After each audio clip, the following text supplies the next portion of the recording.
በሁመራ አቅጣጫ በሸረሪና በዛሬው ዕለት ማለዳ በኢትዮጵያ ሀገር መከላከያ ሰራዊትና በህወሓት ኃይሎች መካከል ውጊያ መቀስቀሱ ታውቋል። ህዝባዊ ወያኔ ሓርነት ትግራይ የፌዴራል መንግስት ወረራ ጀምሮብኛል በማለት በክልሉ መንግስት ስም መግለጫ ያወጣ ሲሆን በፌዴራል መንግስት በኩል ስለ ጦርነቱ የተሰጠ መግለጫ የለም።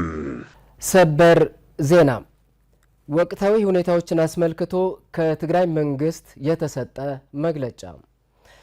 ጄኖሳይዳዊውና አምባገነኑ የብልጽግና አገዛዝ የትግራይ ህዝብ ለማጥፋት ሲያካሂደው የቆየው ሁለንተናዊ ከበባና ክልከላ በድሮንና ተላላኪ ታጣቂዎቹ ሲያደርሰው የቆየው ጥቃት ወደ ከፍተኛ ደረጃ በማሸጋገር ዛሬ ሐምሌ 25 2018 ዓ.ም ንጋት ጀምሮ በምዕራብ ትግራይ ሸረሪን አቅጣጫ በይፋ ውጊያ ጀምሯል።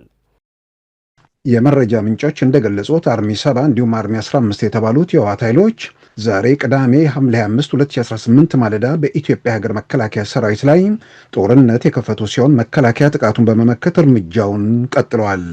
ህዝባዊ ወያኔ ሓርነት ትግራይ ጥቃት ተከፈተብኝ በማለት ባወጣው መግለጫ መላው የትግራይ ህዝብ የሃይማኖት አባቶች ጭምር ከጎኑ እንዲሰለፉ ጥሪ አቅርበዋል።